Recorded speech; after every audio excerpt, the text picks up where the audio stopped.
databases. You can see on either side we have databases. You look at these two columns of data, conscious personality, unconscious design. The majority of these imprints, your genetic imprinting, are actual physical objects. Now it's important to grasp that this is not 1 + 1 = 2. These databases stand for a conscious and an unconscious imprinting. And that equals something entirely different when it comes together. It's a quantum of the two that creates a third thing. This is the sum totality of the blueprint of your current life's reality. And they are differently weighted, as we'll see as we go into this presentation. So here, Katja has put for us all of the planetary objects, the imprinting objects, most of them that are in that database. So whether it's the sun or the earth or the moon or any of the planets, all of these are objects that are standing in that gateway, kind of like that doorway, creating a genetic imprinting in that body graph.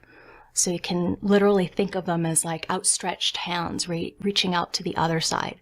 Same thing when we look at the databases, 1 + 1 does not equal 2. When you have 1 + 1, maybe more in there, it's a third thing. It's a quantum life force. When you have planets that are reaching across and creating the genetic consistencies in the body graph, the things that are dependable, reliable, trustworthy. So now when we talk about the nodes don't fit into that category of being physical things. They're like imaginary points in space. They're windows, think of them as windows, into the outer ranges of our solar system. It's really easy to assume that they're things if you haven't studied human design. It just isn't. The moon's nodes are positions in space. It's not a physical object. You can see it's not wherever that moon is, unless it happens to be there, and you'll see that in some people's designs. But the position is based on the way the moon behaves in its rotational process around us, the Earth, in combination with its connection to the position of the sun. So Ra says it's the apogee and perigee of the moon's ecliptic. And on one end, you've got the north node, and on the other, you've got the south node. So they're just and only positions in space, again, representing here on the conscious personality side, the way that you are imprinted to see in this life. So if we zoom back a little bit to compare that nodes with the Sun Earth or the incarnation cross, this is your life's work, as you know. We could talk about the Sun Earth. That's a huge amount, Ross says, the vast majority of our imprinting, our personal programming. So the sun is part of our solar cell, right? It creates what we call our solar system. So that sun, the heart of your imprinting, represents the archetypal theme of how you achieve your life's work, your life's purpose, the core essence of what you're broadcasting. So again, it's 70% of the neutrino information that we receive. And it's grounded in the earth to balance the light of that sun and manifest your core purpose here on earth. So heavily weighted, weight as in heavy, as in important, as in major influence. This is who you are, what you be in this life, okay? Your life's work, the core energetic imprinting. So with this 70%, the information coming from the sun, when we look at the Sun Earth, and we look at the lines, and we talk about the profile, we talk about the potential of your purpose, the nature of who you are, what you be in this life, you could think about this as the quote-unquote I, okay? The broadcasting of either your genetic blueprint from the physical side or your imprinting on the conscious personality side. Up here, think about it as I. Easy to remember, yeah? Because we have the Sun, Earth on either side. You have your name there in the middle. Let's just think about all of this as I. On this side, we know it's who I think I am. On this side, it's what we are present and available to being, because this is what we be. And this is what other people see in us that we are not necessarily aware of. So That's the true I. And then we can see that the vast majority of genetic programming that makes you what you are, it comes from the sun, grounded in the earth, in this polarity. It's always a polarity, right? It's always the exact opposite in the wheel. Now, nodes themselves are very, very different. They're very different. That was a contrast. Let's compare. When we look at the sun, Earth, it's moving around the wheel in this direction, counterclockwise. Now, the nodes are moving around the wheel in a clockwise fashion, so that's a big difference. And we know the nodes take a long time, like 3.5 months or something, to go through a gate. Very, very different. Not only do they literally move in a different direction, the nodes, but they're not objects. They're windows. Think of them like glasses, windows of your view. Okay, very specific windows. You could think of them as portals, if you will. It's another way of identifying them. So if we imagine our solar system as a singular cell, and then the information that we receive from our sun is the information we need to be able to function within this solar cell. So identifying with the solar system, linking that to a cell, a single cell. So when you're looking at the nodes, it's not part of the cell. You're looking at the ability for this cell to be in contact with the next cell. This is what Ra would call transcellular information. We call it the we. This is where we connect with others. So in other words, when you're looking at the nodes, what you're looking at is through these portals, there's information coming through from beyond the solar system. Okay, for the most part, most people, it's a clear, direct line outside of the solar system. Now, here, we're looking at it coming from the star field that is beyond, wherever the relative position is of your nodes. So, direct line of sight outside of the solar system, out into the cosmos. That means you're getting information from the outside of the solar system. It's not inner information. It really isn't. So you've got this north node, you've got the south node.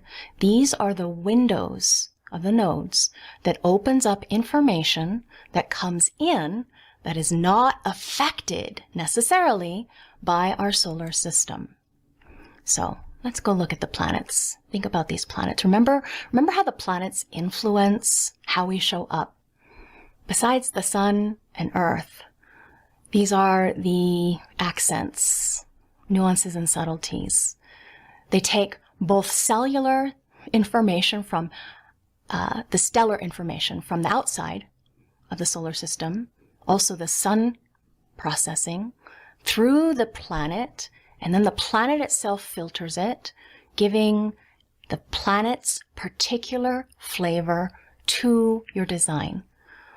So in other words, each of these planets standing for something: Earth, grounding and balance; Moon, driving force; Mercury, communication and thinking, and so forth. Each of them are designed to stand in that gateway, that doorway, that portal, and give that genetic influence, that flavor. Do you remember how I used the analogy of coffee blends, if you were in my analyst training, to describe this?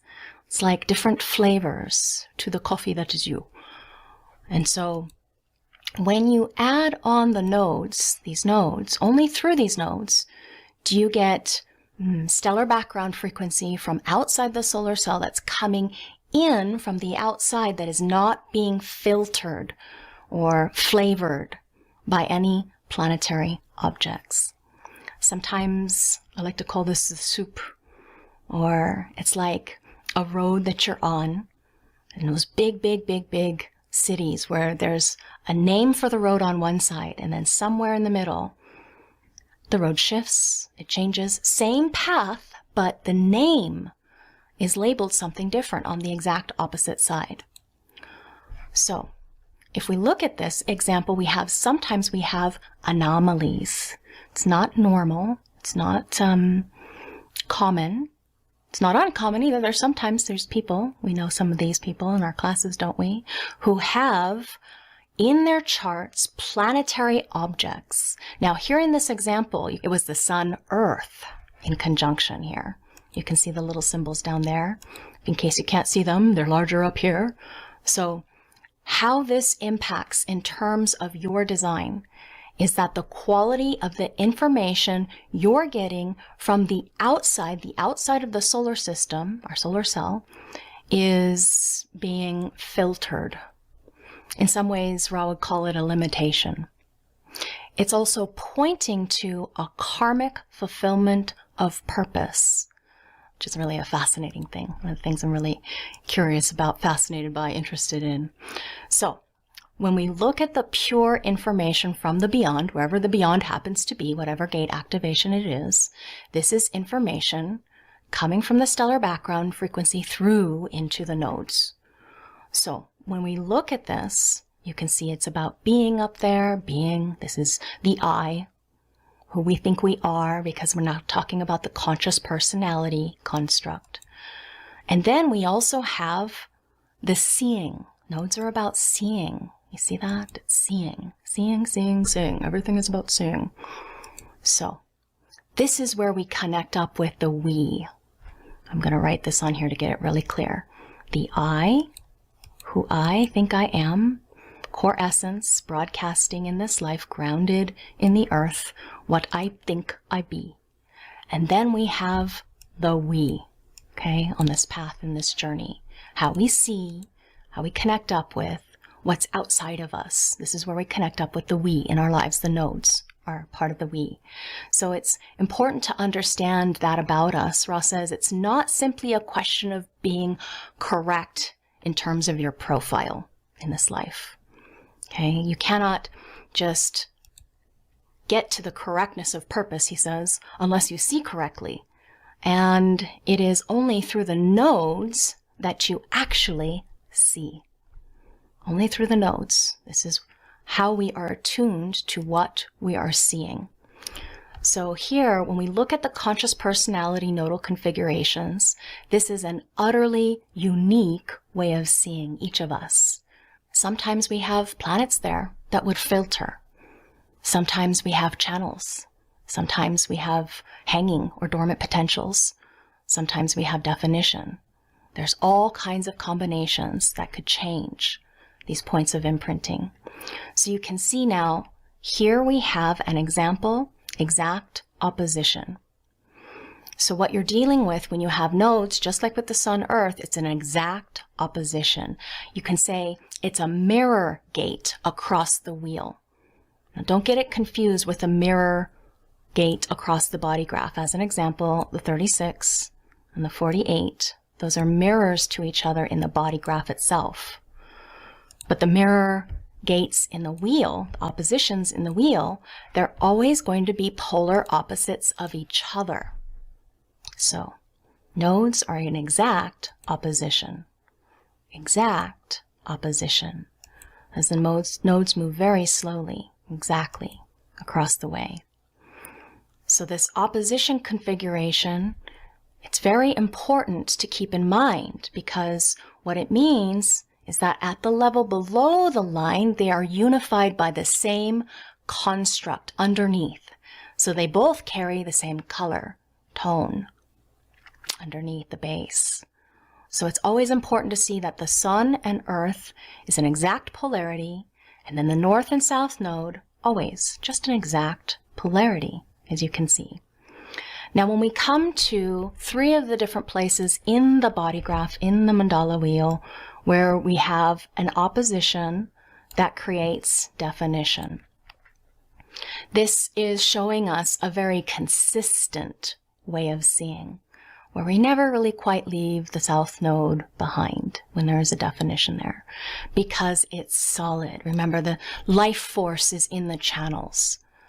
So they're a very different way, a very consistent way of seeing.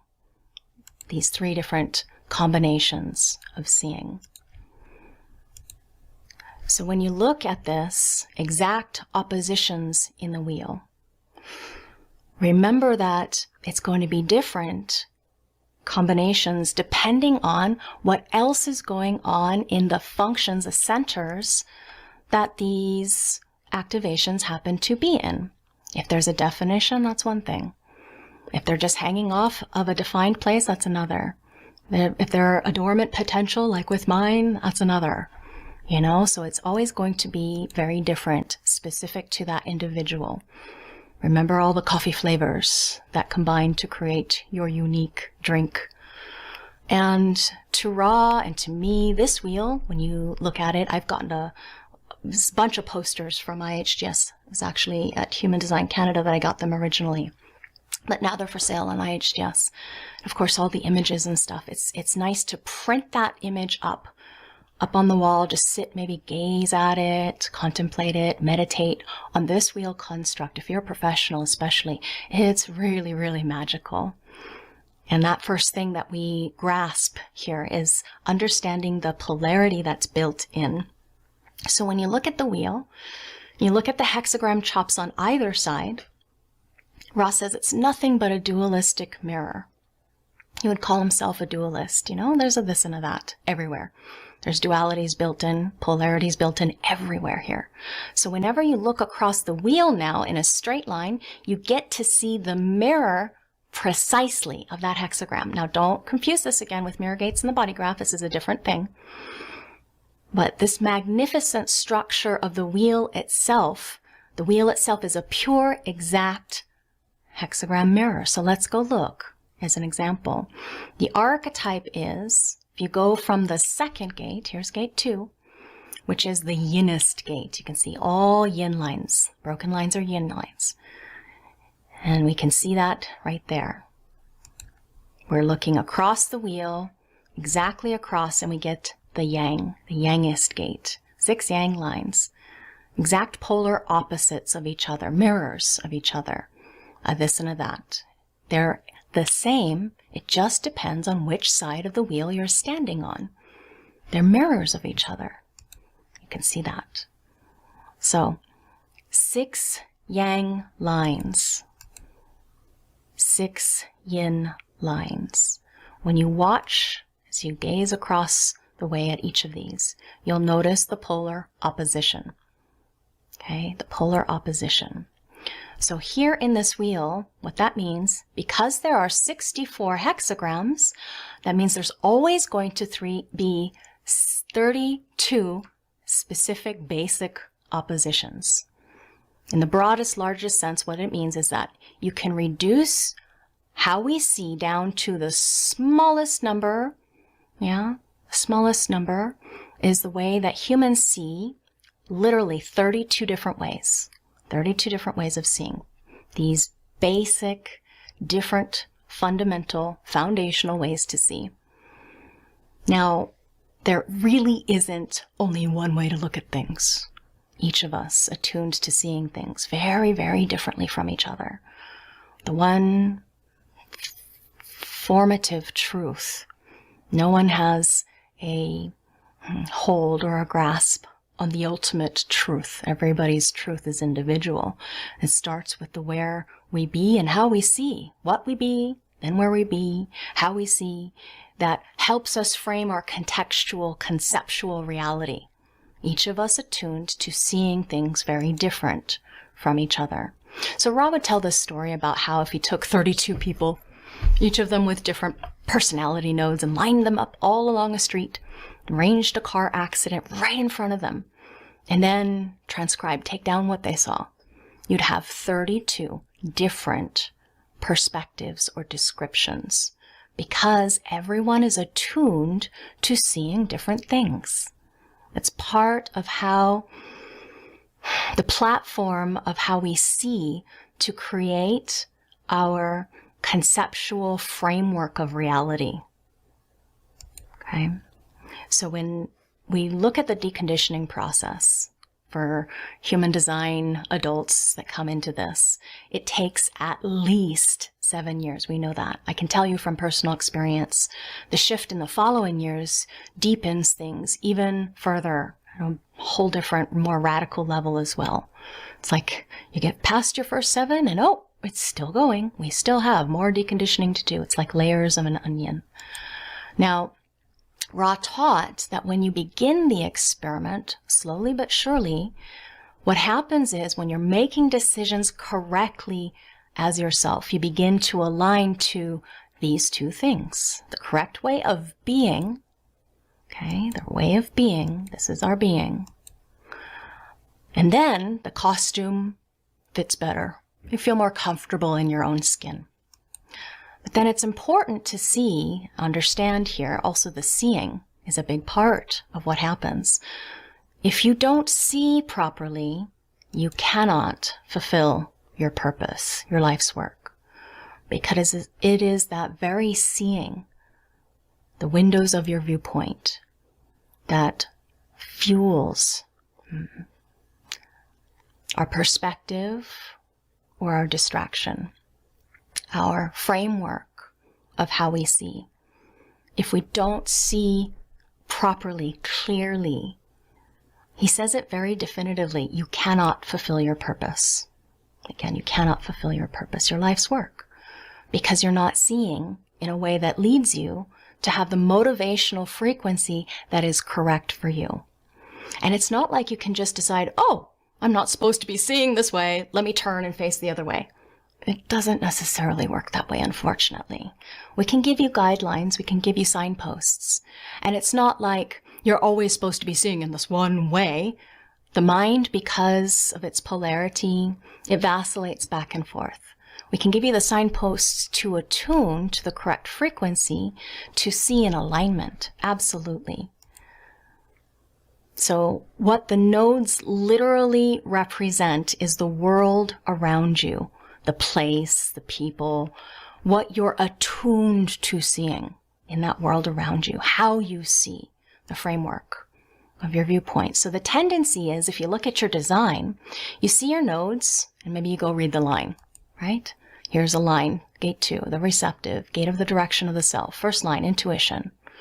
And maybe you think that's you. You know, the creative, the gate of self-expression. First line is creation is independent of will. But that's not what you be. Okay, it's not you. You cannot interpret this polarity as who you are in the same way that you could any other planetary activation in your design. When you're looking at your conscious personality node, you're interpreting the way that you see. Again, like glasses that you're putting on. The personality nodes have to be understood in this way. Let's imagine like you're driving in a car, okay? We're imagining that we're driving in our car and you're at your Uranus opposition, wherever that happens to be for you, somewhere between 38 or 44. So the north node is you looking out the front of the car, okay? The front of the car. It's what you're seeing.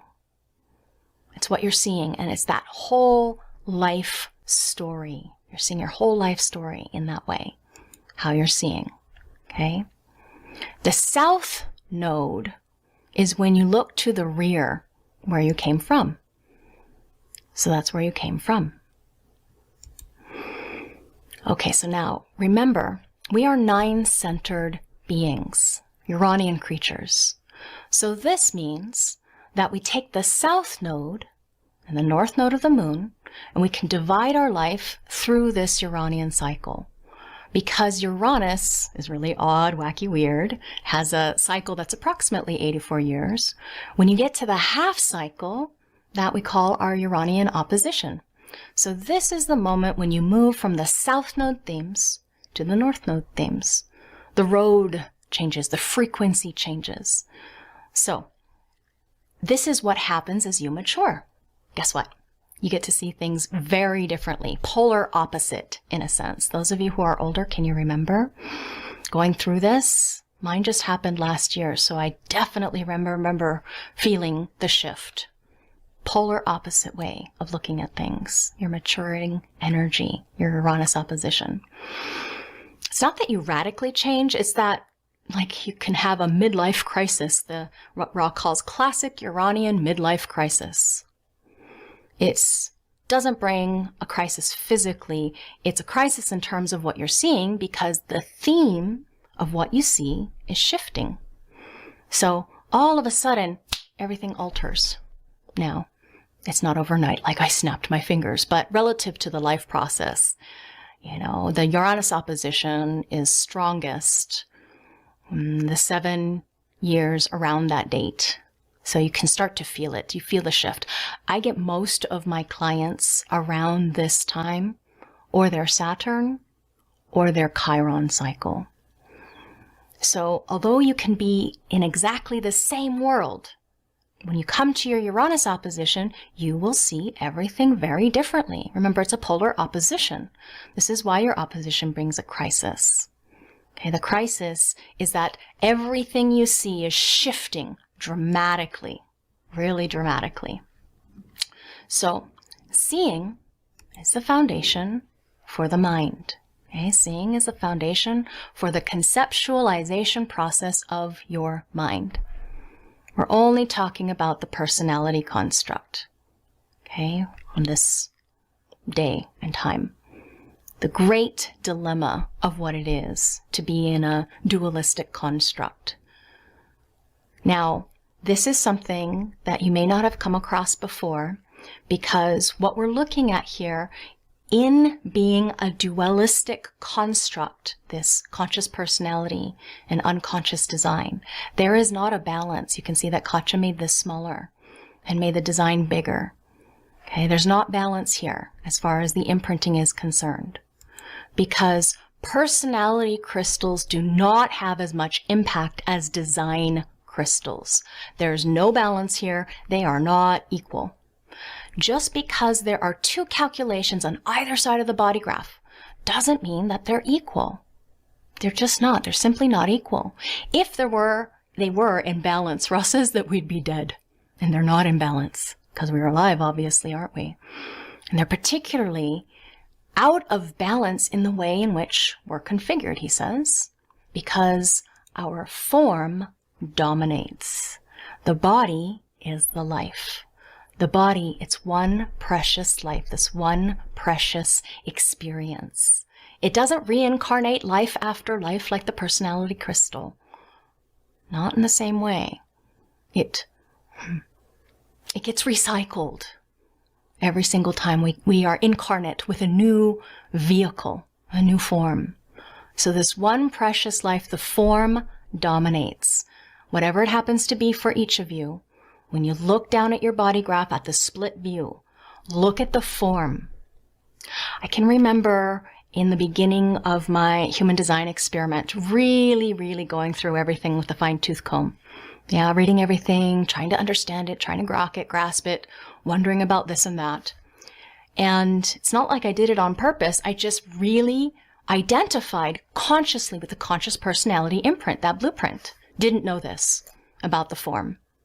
Somebody I remember, being very vociferous or active on social media at the beginning of my experiment and sharing about all kinds of things that I'm learning. And somebody commented on my post, "Well, you're always inspired." And I'm like, what are you talking about? At that point, I was thinking they were talking about the head center. Yeah, function is inspiration. I'm like, always inspired? I'm like, raw. I've got a 61 hanging out here. It's undefined. I don't know what you're talking about. I forgot that the 1/8 was called the channel of inspiration, design of a creative role model. When I started my deconditioning experiment, I couldn't speak without a lump in my throat, especially when it was meaningful or I was emotional in front of a group, what have you. I would just shut down, close down, my throat, lump in my throat, hard to speak, tears spring to my eyes, always feeling extremely, incredibly nervous. I didn't know what inspiration really felt like, not at that place. But now that I'm on the other side of the 7 years, my first 7 years deconditioning process, it feels like something's living through me that my mind doesn't necessarily identify with. But I can recognize after the fact or as it's happening that something's moving through me. This energetic shift, oftentimes I'm sitting in my office here with my eyes closed. The light is not on. I'm more leaned towards the dark as far as my primary health system. The bright lights, they hurt my eyes. They don't feel good. And also, there's a lot of 5s over here. Don't really want to be seen or projected upon. And my internet sucks. So that whole combination of things, I feel comfortable here, waving my arms, eyes closed, speaking to you from this inherent knowing from within. This presence of being, this glow behind my sternum. That feels clear or not, the tingles happen all the way down my arms. I can feel it in my hands when I speak in this way. It's a very different experience than when I'm in my daytime normal reality, just experiencing life, imagining what could be, fantasizing, sharing my emotions. That's a very, very different thing. So they're not imbalanced to the point. Our form dominates. Now, what Ra says about this is that you're only as intelligent as your brain system allows. This is your brain where the the design crystal sits. Okay, so let's all imagine that the design crystal genetic imprint represents our computer's hardware. Okay, their physical form is the computer hardware. If we went to the store, let's go to Best Buy. Okay, we're going to Best Buy, we buy this physical hardware. That's our form. Okay, we pick it up, we put it into our cart. It's heavy, isn't it? Depends on what you're buying. Some apples are really light nowadays, but let's imagine it's a giant tower desktop PC. Heavy crystal imprinting. This is our body, our physical body. Now the software that runs on the hardware, that's personality crystal imprinting. Light, yeah, when you buy the software, it's a big piece of plastic, potentially, with another plasticky thing inside that's very light, comparatively. That's who we think we are. And it's in a marriage for life to this body. Marriage for life. That heavy thing compared to this little light thing. When you imagine picking up the software you just got at the store, you could just toss it in your purse or your backpacks. It's no big deal. You got to carry your hardware with both hands if you get a big old tower, right? So now, without the appropriate hardware, this is your hardware. With your hardware not working correctly, the software won't work. It won't work well, or maybe it even won't run. Okay? Software is a very different thing. Identifying with who I think I am, the programming that runs on top of the hardware. Bigger, smaller. Has one life experience, reincarnates life after life after life. 64,000 different lives, approximately, potentially, each of you have had in different forms, in different vehicles, since the beginning of time. Very rarely do these soul crystals, the personality crystals, exterminate or extinguish, you could say. So it's a very different thing. So what this means, keep in mind that we're talking here is the way the personality, or who you think you are, looks at the world. Okay? How your personality is designed to think about looking at what it's looking at. So he's saying in this a different way, the way you think your mind sees the world is the personality nodal imprinting. And this is the key to comprehending this aspect of the human design system knowledge. This concept applies to your personality construct. So if you continue on in this course, you are going to be learning how to see what is good for your mind to see, and how to guide your clients to pay attention to the things they are designed to see. Make sense? This is the way you think your mind sees the world. Okay? How you see your genetic blueprint, the glasses you wear. Let's see, have I gone through all of my normal, for those of you who have been with me a while, any other, or even if you're new to me, any other ways that you can describe this as an analogy? I brought up the hardware, the software. I brought up coffee flavors, soup that you're swimming in. Oh, one more thing I can remember, so I usually say is, because people get confused. But what do you mean this isn't who I be? You know?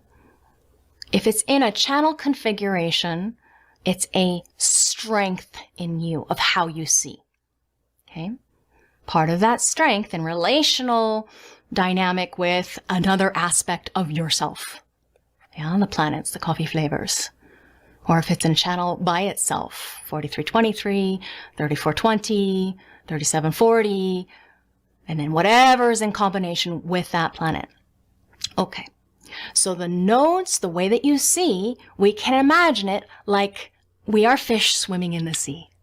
If a fish, not flying fish, not dolphins, no fish, just imagine no fish that can jump out of the ocean. All the fishies that are hanging around down at the bottom. Frogfish. Do you know what a frogfish is? I freaking love them.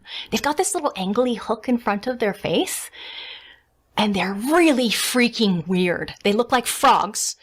They swallow with their mouths, giant gulp in, and it squirts out from behind their front legs.